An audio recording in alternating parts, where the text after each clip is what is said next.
Hello everyone, in this video we'll be talking about Sylvia Plath's The Applicant, also from the same collection, Ariel. We'll notice that there are many differences between this poem and the previous one, Sheep in Fog. First, this is a much longer poem, with a total of 8 stanzas, each consisting of 5 lines. The next thing we'll notice is that this poem is not one set in the natural world, and it's not a solitary or meditative poem. There are actually 3 people here. First, there is the person who is addressed in the first person I. His voice is the one that completely inhabits the poem, as he addresses you, who is always spoken of in the second person. A third person then appears in stanza 6. In effect, the speaker in this poem is a salesman trying to sell a wife to his customer. Though this poem may be a little more crowded than Plath's other poetry, there is actually very little human interaction going on here. As we shall see, the salesman will be engaging in an uninterrupted monologue, while the other 2 characters do not have any dialogue at all. This will be used to reveal societal attitudes towards marriage, femininity, and even capitalist economics. Let's take a look at the first stanza. Here, the salesman berates and criticizes his customer for failing to meet certain societal expectations of men his age. We can infer from the salesman's line of questioning that the customer does not have, quote, a glass eye, false teeth, or a crutch, and does not have rubber breasts or a rubber crotch. All of these symbols are ones of artifice, things which are meant to resemble real body organs but are in fact fake and appearance-oriented. One of the things you could point out here is that there is a rhyme between crutch and crotch. These are very guttural words that capture how false and unappealing these symbols are. What Plath is implying here is that these markers of age and class are necessary for participation in society. She's highlighting that this is an expectation of people who are of marrying age. We can sense from the voice of the salesman that he has a judgmental attitude towards his client because he lacks these things. It is almost a reversal of the typical relationship between a demanding client and a helpless salesperson. This is something which is completely reversed here. No. Then how can we give you a thing? I think that the salesman's focus on these outward appearances is meant to be a little bit comedic. By starting in this particular way, Plath shows how vain and ludicrous some of these societal expectations can be. In the next few stanzas, we get a greater sense of the social expectations that Plath wants to focus on. In particular, the expectation of domesticity on women, who are expected to be subservient and docile. Here, the salesman advertises the woman as a potential solution for the client's problems. Already, this frames women exclusively in relation to men. The woman is expected to accomplish mundane tasks, to bring teacups and roll away headaches. She's expected to do whatever you tell it. The word it is very revealing because it shows how women are treated in an almost subhuman way by society. In the third stanza alone, the word it is used 4 times to describe a partner for the salesman's client. Another minor but important detail is how the woman is described with the word hand. She is reduced to a mere function, dehumanized in that she is being valued and described only for her usefulness. The technical term for this literary device is synecdoche, synecdoche. This is a device which represents the whole of something by using just one part of it. For instance, one might describe someone offering his hand in marriage. That's a good example of a synecdoche. In this case, synecdoche is part of the deconstruction of the woman, meant to show her subhuman status. Meanwhile, towards the end of this section, we see 3 important features about women and marriage that will run throughout the poem. First, we see that women are expected to be completely tied to their husbands.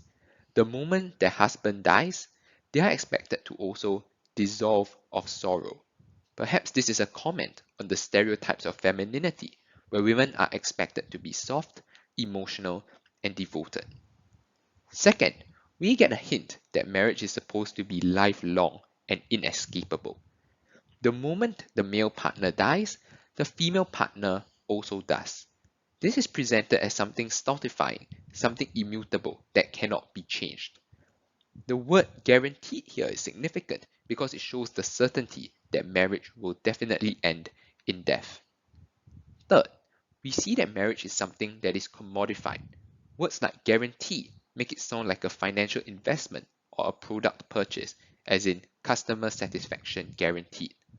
The word stock at the end also makes women sound like a product which can be bought off the shelf and continually recycled and sold. These three aspects, the expectations of devotion, the inescapability of marriage, the commodification of women, are the three most important themes within this poem.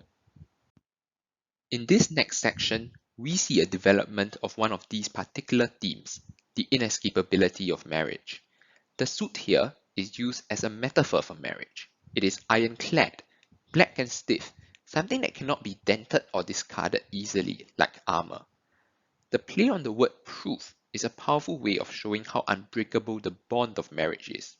Waterproof, shatterproof, proof against fire. There is a hint of how commodified marriage is here as well. It reads almost like an insurance policy, a contract, rather than as an act of love. Again, we get the notion that marriage must end with death. They'll bury you in it. Marriage is a lifelong commitment that leads to the grave. Now that the expectations around marriage have been established, the final person in this poem is introduced, the customer's potential partner. She's treated from the get-go in a sexist way. The salesman calls her sweetie in a patronizing American 1950s manner. She is kept in a closet like a household appliance. In the second last stanza, the extent of the commodification of marriage reaches even greater heights. Marriage is viewed like an investment. Here, Plath evokes the silver anniversary and the golden anniversary of marriage. She plays with words and uses this phenomenon to show how women are treated as an appreciating asset.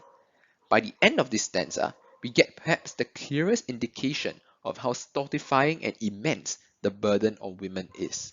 They have to do chores like sew and cook and also perform a societal function. Here, the function of the word talk is repeated, seems to suggest that women talk too much, a very common sexist view. In a way, the poem comments on how ironic it is that women are criticized for their loudness when they are actually extremely docile. The literary technique used here is that of the tricolon. It can sew, it can cook, it can talk. The use of the tricolon is meant to show how overwhelming and inescapable these duties are. It rings very differently from simply saying it can sew, cook, and talk. It does not seem just as overwhelming when you pad it down that way. In the last stanza, we see a recapitulation of many of the key themes in the poem. First, women are commodified. It works, there is nothing wrong with it. The selection of a wife is described almost like an assessment of her serviceability, as though it were simply about her lack of defects or obvious flaws, rather than being about love or emotional attachment. Secondly, women are expected to meet the whims and fancies of their husbands. It is a poultice, which refers to a sort of medicinal mixture that helps to fill the whole in their partner. She is an image that only serves the pleasure of the husband's eye without any agency of her own. Finally, the last line in particular shows that marriage is treated as an expectation with no real choice. Will you marry it, marry it, marry it? The sentence, remarkably, does not end with a question mark. The client is almost expected to conform to marriage, even against his own will. Now, let's look at the poem as a whole. We can bring everything back to the three key themes that I mentioned earlier. First, there is that of woman's expected subservience to men. They are described in ways which are domicile and merely support male convenience and pleasure. Second, there is the commodified nature of marriage, how it's seen as an investment, like buying a product off a shelf, with very little emotional weight and attachment. Third, there is that of the inescapability of marriage. It is seen as something people have to participate in and which will last them for their lifetime. Finally, let's talk about a similarity between The Applicant and another Plath poem, A Birthday Present.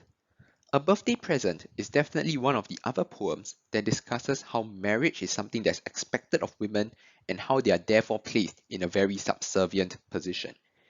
In this case, we can point out similarities not just in their content, but in their technique too. In A Birthday Present, Plath describes the veil, the veil, the veil, a lament about how inevitable marriage is, as if it were like death. This use of repetition is similar to the repetition at the end of The Applicant. The word marry is repeated 3 times, an indication of its oppressiveness and the impossibility of just letting go. Will you marry it, marry it, marry it? Thank you everyone for watching this video. See you guys next time.